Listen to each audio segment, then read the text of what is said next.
প্রিয় ছাত্রছাত্রীরা, একাদশ শ্রেণীর অনলাইন পঠন পাঠন আজ থেকে আমরা শুরু করছি। তবে বলে রাখি, পুঁইমাচা নামক যে গল্পটি তোমাদের সিলেবাসের মধ্যে রয়েছে, এটা কিন্তু অনেক স্যার ম্যাডামরা তাদের নিজেদের মতো করে বিশ্লেষণ করেছেন। তোমরা সেই সমস্ত ভিডিওগুলো অবশ্যই দেখো, দেখতেই পারো।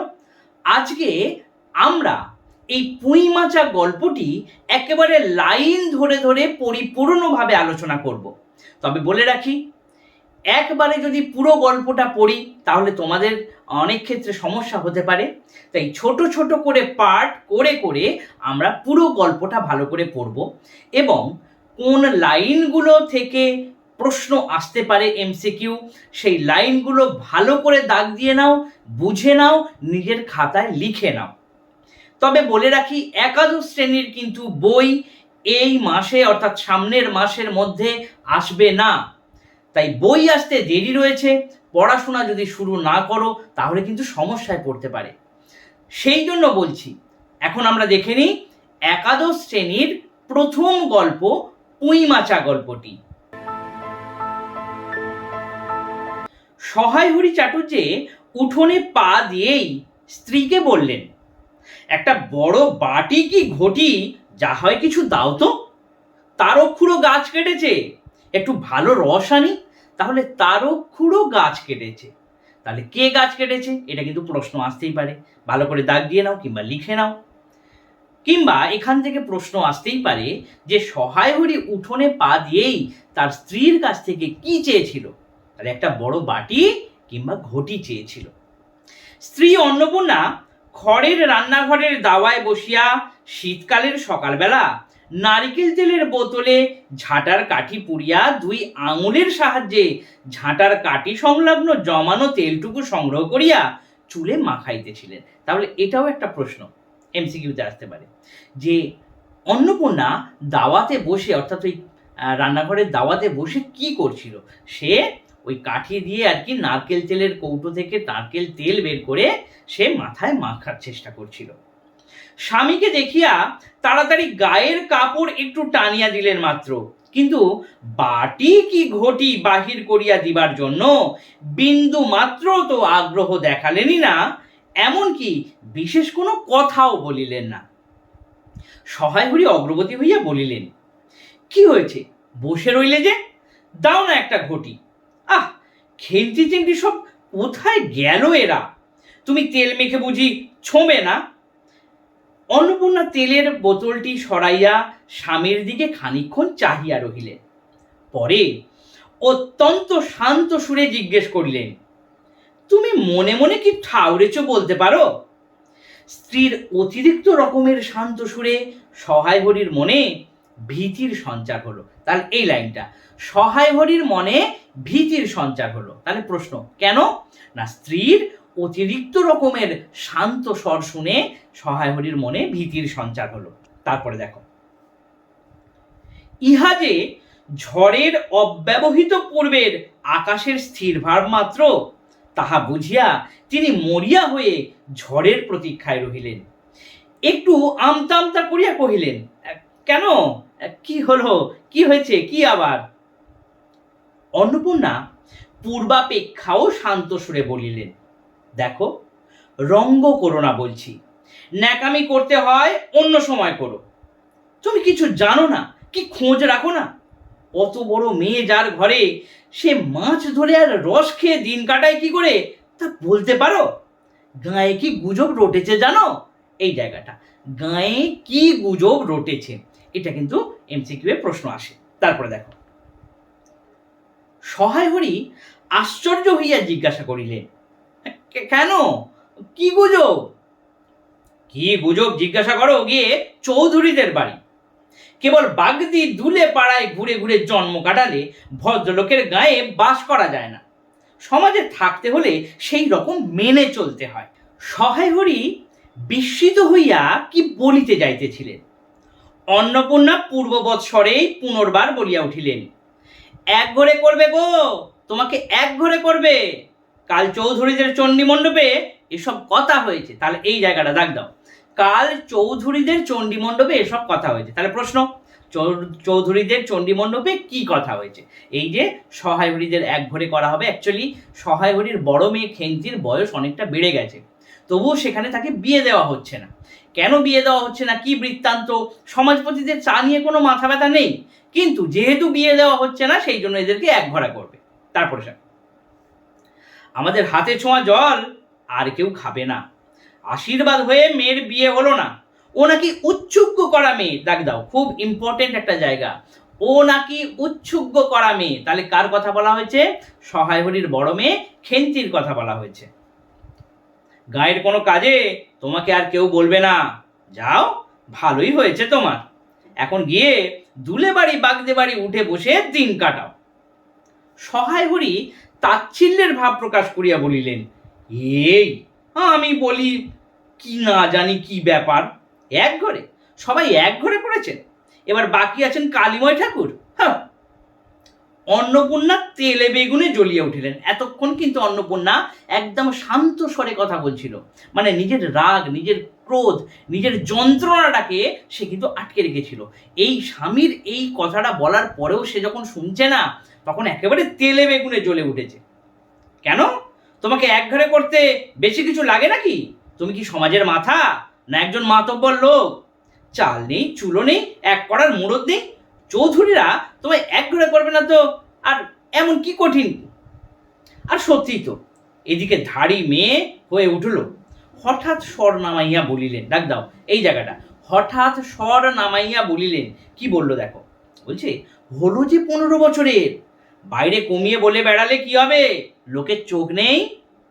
পুনরায় গলা উঠাইয়া বলিলেন, না বিয়ে দেবার গা না কিছু, আমি কি যাব পাত্র ঠিক করতে? ডাক দাও, আমি কি যাব পাত্র ঠিক করতে? বক্তাকে, বক্তা হচ্ছে অন্নপূর্ণা। কার পাত্র ঠিক করার কথা বলা হচ্ছে? বড় মেয়ে খেন্তির পাত্র ঠিক করার কথা বলা হচ্ছে। তারপরে দেখো, সশরীরে যতক্ষণ স্ত্রীর সম্মুখে বর্তমান থাকিবেন, স্ত্রীর গলার সুর ততক্ষণ কমিবার কোনো সম্ভাবনা না বুঝিয়া সহায় হরি দাওয়া হইতে তাড়াতাড়ি একটি কাঁসার বাটি উঠাইয়া লইয়া খিড়কির দুয়ার লক্ষ্য করিয়া যাত্রা করিলেন। কিন্তু খিড়কির দুয়ারে একটু এদিকে কি দেখিয়া হঠাৎ থামিয়া গেলেন এবং আনন্দপূর্ণ স্বরে বলিয়া উঠিলেন, এসব কি রে খেন্তিমা, এসব কোথা থেকে আনলি? ও এ যে, এইবার বলছে দেখো, ও এ যে বলে একটা ডট ডট ডট দেওয়া আছে, এটার মানে আরো কিছু বলতে যাচ্ছিল কিন্তু বললো না। তারপরে দেখো, এবার লেখকের বর্ণনা দিচ্ছে, 14-15 বছরের একটি মেয়ে আর দুটি ছোট ছোট মেয়ে পিছনে লইয়া বাড়ি ঢুকিল। তাহার হাতে এক বোঝা পুঁই শাক, ডাঁটাগুলি মোটা ও হলদে হলদে, চেহারা দেখিয়া মনে হয় কাহারা পাকা পুঁই গাছ উপড়াইয়া ফেলিয়া উঠানের জঞ্জাল তুলিয়া দিতেছিল। মেয়েটি তাহাদের উঠানের জঞ্জাল প্রাণপণে তুলিয়া আনিয়াছে। এই লাইনটা, মেয়েটি তাহাদের উঠানের জঞ্জাল প্রাণপণে তুলিয়া লইয়াছে। তারপরে জঞ্জাল কাকে বলছে? ওই পাকা পাকা পুঁই গাছটাকে বা পুঁই ডাঁটাগুলোকে বলা হচ্ছে। ছোট্ট মেয়েটি, মেয়ে দুটির মধ্যে একজনের হাত খালি, অপরটির হাতে গোটা 2-3 পাকা পুঁই পাতা জড়ানো কোনো দ্রব্য। তাহলে ভালো করে বুঝো, 3টে মেয়ে, একজনের বয়স 14-15 বছর, আর বাকি যে দুটো বাচ্চা তারা একেবারেই শিশু। তাহলে একজন যে বড় মেয়েটা, তার নামে অ্যাকচুয়ালি খেন্তি, এবং তারই বিয়ের কথা নিয়ে এতক্ষণ যে ঝগড়াটা হচ্ছিল সেই ঝগড়াটা হচ্ছিল।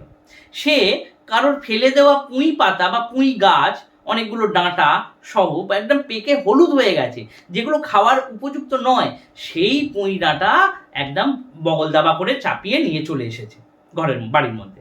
আর তাদের মধ্যে যে আর একটা বাচ্চা, তাদের হাতে পাকা পাকা পুঁই পাতা জড়ানো কিছু একটা দ্রব্য আছে। এই দ্রব্যর বিষয়ে প্রশ্ন আসে, এবং এই পুঁই গাছ কার কাছ থেকে নিয়ে আসলো, কিংবা ওই দ্রব্যটাই বা কি আছে, এই প্রশ্নগুলো কিন্তু আসে। তারপর দেখো, বড় মেয়েটি খুব লম্বা, গোলগাল চেহারা, মাথার চুলগুলো কৃষ্ণ ও অগোছালো, বাতাসে উড়িতেছে, মুখখানা খুব বড়, চোখ দুটো ডাগর ডাগর ও শান্ত, সরু সরু কাচের চুড়িগুলি 2 পয়সা ডজনের একটি সেফটি পিন দিয়া একত্র করিয়া আটকানো। তাহলে এটা প্রশ্ন আসে, কাচের চুড়িগুলো কি দিয়ে আটকানো আছে? 2 পয়সা ডজনের একটা সেফটি পিন দিয়ে আটকানো আছে।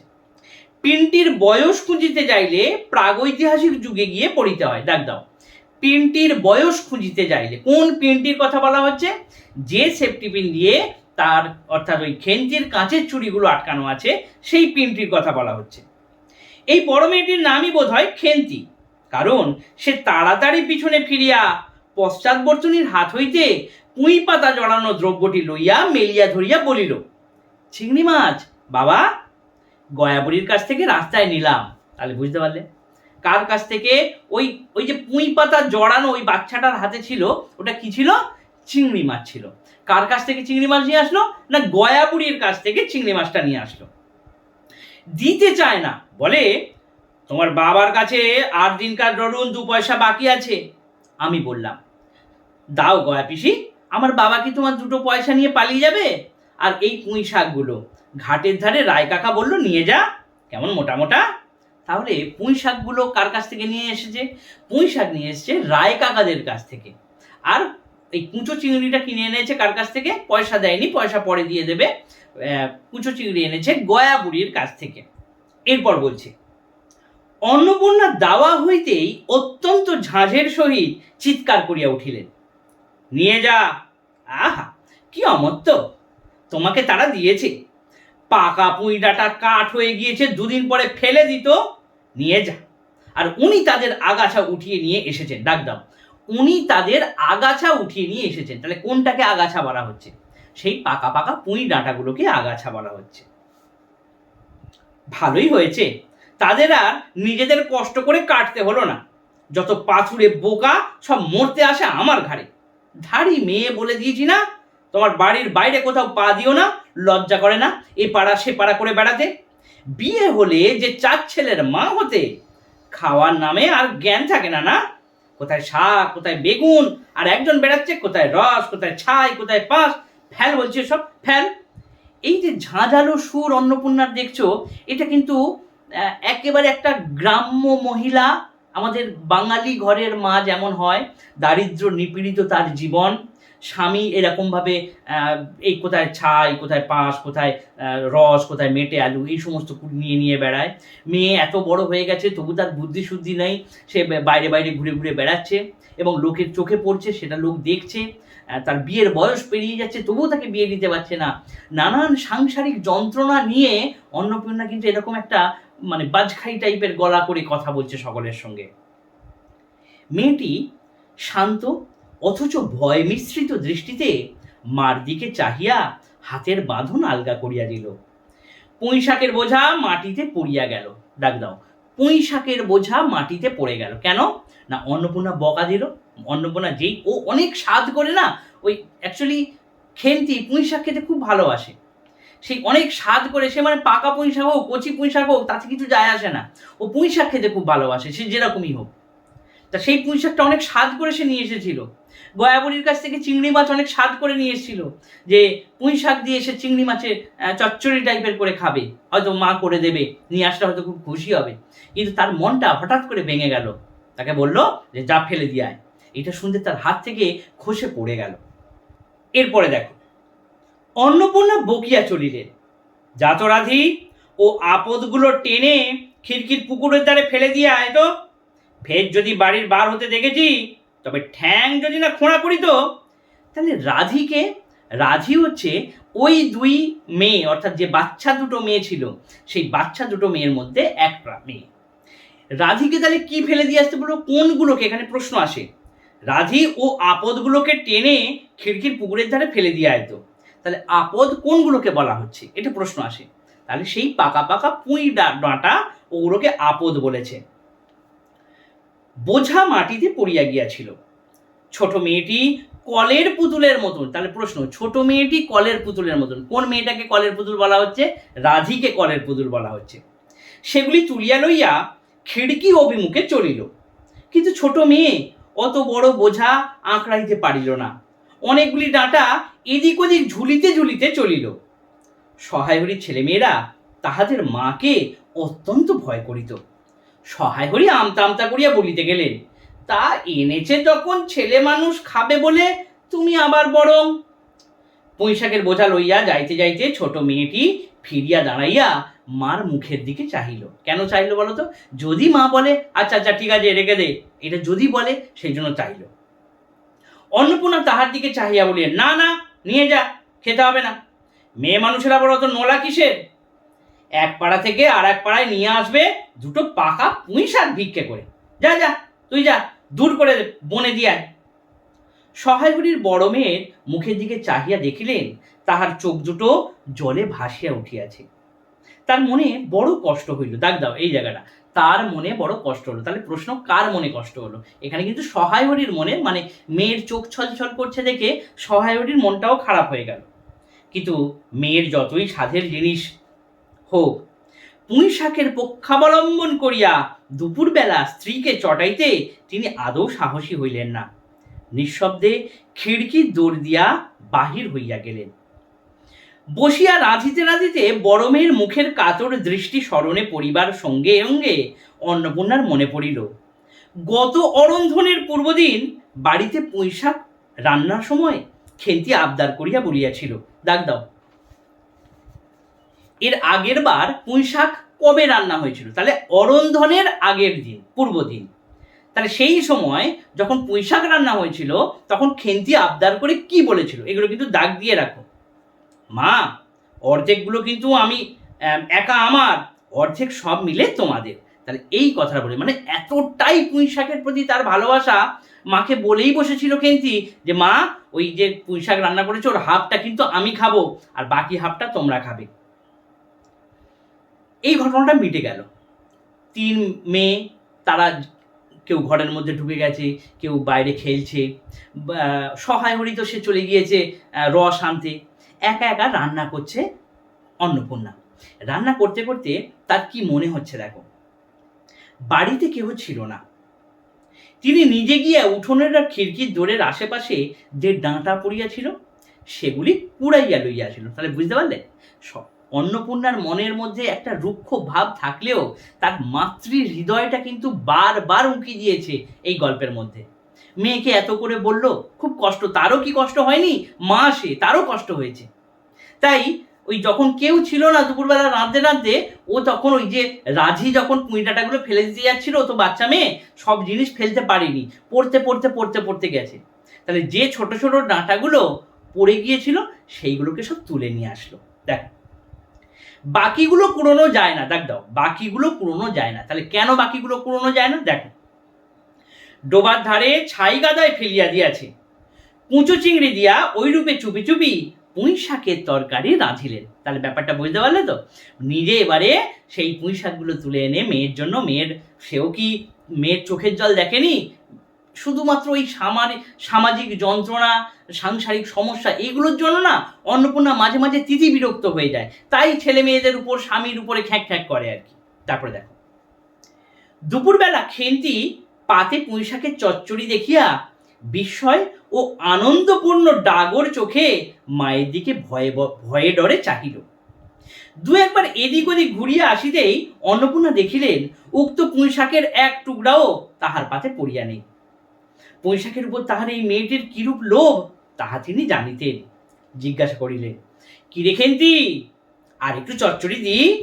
খেন্তি তৎক্ষণাৎ ঘাড় নাড়িয়া এ আনন্দজনক প্রস্তাব সমর্থন করিল। দেখ দাও, খেন্তি তৎক্ষণাৎ ঘাড় নাড়িয়া এ আনন্দজনক প্রস্তাব সমর্থন করিল। তাহলে প্রশ্ন, আনন্দজনক প্রস্তাব কোনটাকে বলা হয়েছে? ওর মা বললো যে আর একটু তাহলে চচ্চড়ি দি, পুঁইশাকের চচ্চড়ি। ও তখন বললো হ্যাঁ ঠিক আছে দাও। কি ভাবিয়া অন্নপূর্ণার চোখে জল আসিল। চাপিতে গিয়া তিনি চোখ উঁচু করিয়া চালের বাতায় গোঁজা ডালা হইতে শুকনো লঙ্কা পাড়িতে লাগিলেন। কালীময়ের চণ্ডীমণ্ডপে সেদিন বৈকালবেলা সহায় হরির ডাক পড়ল। সংক্ষিপ্ত ভূমিকা ফাঁদিবার পর কালীময় উত্তেজিত স্বরে বলিলেন, সেসব দিন কি আর আছে ভায়া? এই ধরো কেষ্ট মুখুজ্জে, স্বভাব নইলে পাত্তর দেব না, স্বভাব নইলে পাত্তর দেব না করে কি কাণ্ডটাই করলে। অবশেষে কিনা হরির ছেলেটাকে ধরে পড়ে মেয়ের বিয়ে দেয়, তবে রক্ষে। তাহলে এই বিষয়টা বুঝতে পারছো অ্যাকচুয়ালি কেন চণ্ডীমণ্ডপে ডাক পড়েছে? ওই যে মেয়ে বড় হয়ে যাচ্ছে, তার বিয়ে দিচ্ছে না, 14-15 বছর হয়ে যাচ্ছে, তবুও তুমি বিয়ে দিচ্ছ না। এই কিন্তু ব্যাপারটা হচ্ছে এই কালীময় দত্ত এর অন্য একটা অভিসন্ধি আছে, ছিল আর কি, সেটা ফুলফিল হয়নি। সেই জন্য সেটা তুমি পরে পড়তে পড়তে বুঝতে পারবে যে কালিময়ের এত সে কেন সহায়হরির পিছনে লেগেছে, কেন যে সে তার এত দায় পড়েছে, তার কারণ তুমি পরে বুঝতে পারবে। দেখো, অবশেষে কিনা হরির ছেলেটাকে ধরে পড়ে মেয়ের বিয়ে দেয় তবে রক্ষে। তারা কি স্বভাব? রাম বলো 6-7 পুরুষ ভঙ্গ 50 স্ত্রীয়। পরে সুর নামাইয়া বলিলে, তা সমাজের সেসব শাসনের দিন কি আর আছে? দিন দিন চলে যাচ্ছে, বেশি দূর যাই কেন? এই যে তোমার মেয়েটি 13 বছরের। সহায়হরি বাধা দিয়া বলিতে গেলেন, এই শ্রাবণে 13, দেখো ডট ডট ডট, তার মানে আরো কিছু বলতে যাচ্ছিল। আহা, 13 আর 16 তফাৎ কিসের শুনি? 13 আর 16 তফাৎ কিসের? আর সে 13ই হোক, চাই 16ই হোক, চাই 50ই হোক, তাতে আমাদের দরকার নেই। সে তোমার হিসেব তোমার কাছে, কিন্তু পাত্রর আশীর্বাদ হয়ে গেল, তুমি বেঁকে বসলে কি জন্য শুনি? ও তো এরকম উৎসুগ্য করা মেয়ে, দাগ দাও, এটাও আগেও দাগ দিয়েছ। ও তো একরকম উৎসুগ্য করা মেয়ে। তাহলে উৎসর্গ করা মানে উৎসর্গ করা মেয়ে। কেন বলা হচ্ছে উৎসর্গ করা মেয়ে? কারণ অ্যাকচুয়ালি খেন্তির আশীর্বাদই হয়ে গিয়েছিল, তারপর সহায়হরি নিজেই সেই বিয়েটা ভেঙে দিয়েছিল। কেন ভেঙে দিয়েছিল পড়লেই তুমি বুঝতে পেরে যাবে যে কেন সহায়হরি তার মেয়ের বিয়েটা ভেঙে দিয়েছিল। এ প্রসঙ্গে হয়তো অন্নপূর্ণা জানে না বা অন্যান্য কেউ জানে না, কিন্তু ভেঙে দেওয়ার একটা কারণ আছে। আশীর্বাদ হওয়াও যা, বিয়ে হওয়াও তা, 7 পাকের যা বাকি। এই তো সমাজে বসে এসব কাজগুলো তুমি করবে আর আমরা বসে বসে দেখব, এ তুমি মনে ভেবো না। সমাজের বামুনদের যদি জাত মারবার ইচ্ছে না থাকে, মেয়ের বিয়ের বন্দোবস্ত করে ফেলো। পাত্র রাজপুত্র না হলে পাত্র মেলে না। গরিব মানুষ দিয়ে থুয়ে পারবে না বলেই শ্রীমন্ত মজুমদারের ছেলেকে ঠিক করে দিলাম। তাহলে বুঝতে পারলে, এই কালিময় এই শ্রীমন্ত মজুমদারের ছোট ছেলের সঙ্গে খেন্তির বিয়ে ঠিক করেছিল। তারও কারণ আছে যে কেন বিয়ে ঠিক করেছিল আর বিয়েটা ভাঙলো কেন। দেখো ভালো করে, লেখাপড়া নাই বা জানলে, জজ ম্যাজিস্ট্রেট না হলে কি মানুষ হয় না? দিব্যি বাড়ি, বাগান, পুকুর, শুনলাম এবার নাকি 20 জমিতে 4টি আমন ধানও করেছে। ব্যাস রাজার হাল। 2 ভাইয়ের অভাব কি? ইতিহাসীরা হয়েছে এই যে মণিগায়ের উক্ত মজুমদার মশাইয়ের পুত্রটি কালিময়ই ঠিক করেছিল। তাহলে বুঝতে পারলে তো, মণিগায়ের এই মজুমদার মশাইয়ের যে ছোট ছেলে কালিময়, তার সঙ্গে দেখাশোনা করেছিল। কেন কালিময় মাথা ব্যথা করিয়া সহায়হরির মেয়ের বিয়ের সম্বন্ধ মজুমদার মহাশয়ের ছেলের সঙ্গে ঠিক করিতে গেলেন, তাহার কারণ নির্দেশ করিতে যাইয়া কেহ কেহ বলেন যে কালিময় নাকি মজুমদার মহাশয়ের কাছে অনেক টাকা ধার ধারেন, অনেক দিনের সুদ পর্যন্ত বাকি, শীঘ্র নালিশ হইবে ইত্যাদি। তাহলে ব্যাপারটা বুঝতে পারলে তো, স্বার্থ ছাড়া কেউই কাজ করেনি। কালিময় সহায়হরির মেয়ের যে বিয়েটা ঠিক করেছিল ওর সঙ্গে, তার কারণ হচ্ছে ওই মজুমদার মশাইয়ের কাছ থেকে এ টাকা ধার নিয়েছিল, সেই টাকা অনেক বাকি আছে। ছেলের বিয়েটা যদি দিয়ে দিতে পারে তাহলে হয়তো কিছুটা লাঘব হবে, সেই জন্য করেছিল। এ গুজব যে শুধু অবান্তর তাহাই নহে, ইহার কোনো ভিত্তি আছে বলিয়াও মনে হয় না। ইহা দুষ্টপক্ষের রটনা মাত্র। তাহলে দাগ দেবে, ইহা দুষ্টপক্ষের রটনা মাত্র। কোনটাকে দুষ্টপক্ষের রটনা বলা হয়েছে? এই যে কালিময় টাকা পেত বলে মজুমদার মহাশয়ের সঙ্গে ছেলের সাথে খেন্তির বিয়ে ঠিক করেছিল, এটাকে দুষ্টপক্ষের রটনা বলে মনে করা হচ্ছে। যাই হোক, পাত্রপক্ষ আশীর্বাদ করিয়া যাওয়ার দিন কতক পরে সহায়হরি টের পান পাত্রটি কয়েক মাস পূর্বে নিজের গ্রামে কি একটা করিবার ফলে গ্রামের এক কুম্ভকার বধূর আত্মীয় স্বজনের হাতে বেদম প্রহার খাইয়া কিছুদিন নাকি শয্যাগত ছিল। এরকম পাত্রে মেয়ে দিবার প্রস্তাব মনঃপুত না হওয়ায় সহায়হরি সে সম্বন্ধ ভাঙিয়া দেয়। তাহলে সহায়হরি কেন সম্বন্ধ ভেঙে দিয়েছিল বুঝতে পারলে, যে ওরই এলাকার মধ্যে একটা কুমোর বধূ, ভালো করে বোঝো, কুমোর বধূর হাতে বা কুমোর বধূর আত্মীয়ের হাতে পেটাই খেয়েছে, তার মানে কোনো একটা কাণ্ড ঘটাতে গিয়েছিল, চরিত্রের দোষ রয়েছে। তা সেটা যখন সহায়হরি জানতে পারলো, তাহলে খেন্তিকে কেন সে তার মেয়েকে বিয়ে দেবে। তারপরে দেখ, দিন 2 পরের কথা, সকালে উঠিয়া সহায়হরি উঠানে বাতাবি লেবুর গাছের ফাঁক দিয়া যেটুকু নিতান্ত কচি রাঙা রৌদ্র আসিয়াছিল, তাহারই আতপে বসিয়া আপন মনে তামাক টানিতেছিলেন। বড় মেয়ে খেন্তি আসিয়া চুপি চুপি বলিল, বাবা যাবে না? মা ঘাটে গেল। তার মানে 2 বাপ মেয়ে কোথাও একটা যাবার ফন্দি করেছে মাকে লুকিয়ে। সহায়হরি একবার বাড়ির পাশে ঘাটের পথের দিকে কি জানি কেন চাহিয়া দেখিলেন। পরে নিম্নস্বরে বলিলেন, যা শিগগিরই শাবলখানা নিয়ে আয় দিকি। কথা শেষ করিয়া তিনি উৎকণ্ঠার সহিত জোরে জোরে তামাক টানিতে লাগিলেন এবং পুনরায় একবার কি জানি কেন খিড়কির দিকে সতর্ক দৃষ্টি নিক্ষেপ করিলেন। ইতিমধ্যে প্রকাণ্ড ভারী একটা লোহার শাবল 2 হাত দিয়া আঁকড়াইয়া ধরিয়া খেন্তি আসিয়া পড়িল। তৎপরে পিতা পুত্রীতে সন্তর্পণে সম্মুখের দরজা দিয়া বাহির হইয়া গেল। ইহাদের ভাব দেখিয়া মনে হইতেছিল ইহারা কারো ঘরে শীত দিবার উদ্দেশ্যে চলিয়েছে। মানে বাড়ি থেকে বউকে লুকিয়ে সহায়রী সে চুপি চুপি, আর খেন্তি তার মাকে লুকিয়ে চুপি চুপি ঘর থেকে শাবল নিয়ে বেরিয়ে। দেখে মনে হচ্ছে, লেখক বলছেন, এখানে বর্ণনা দিচ্ছেন যে যেন কারোর বাড়িতে শীত কাটতে গেল। বুঝতে পারলাম। অন্নপূর্ণা স্নান করিয়া সবে কাপড় ছাড়িয়া উনুন ধরাইবার জোগাড় করিতেছেন। মুখুজ্জে বাড়ির ছোট খুকি দুর্গা আসিয়া বলিল, খুড়িমা, মা বলে দিলে, খুড়িমাকে গিয়ে বল মা ছোঁবে না, তুমি আমাদের নবান্নটা মেখে আর ইঁতুর ঘটগুলো বার করে দিয়ে আসবে। এই জায়গাটা ভালো করে দাগ দাও। তাহলে কে এসে ডাকলো? তার নাম কি? খুকি। খুকি এসে কেন কাকে ডাকলো? অন্নপূর্ণাকে ডাকলো। এবং অন্নপূর্ণাকে কিসের জন্য ডাকলো? যে নবান্নটা মেখে দিতে হবে এবং ইঁতুর ঘটগুলোকে বার করে দিতে হবে। মুখুজ্জে বাড়ি ও পাড়ায় যাইবার পথের বাঁ ধারে এক জায়গায় শ্যাওড়া, বনভাট, রাংচিতা, বন চালতা গাছের ঘন বন। শীতের সকালে এক প্রকার লতা পাতার গন্ধ বন হইতে বাহির হইতেছিল। একটি লেজ ঝোলা হলদে পাখি আমড়া গাছের এডাল হইতে ওডালে যাইতেছিল। দুর্গা আঙুল দেখাইয়া বলিল, খুড়িমা, খুড়িমা, ওই যে কেমন পাখিটা।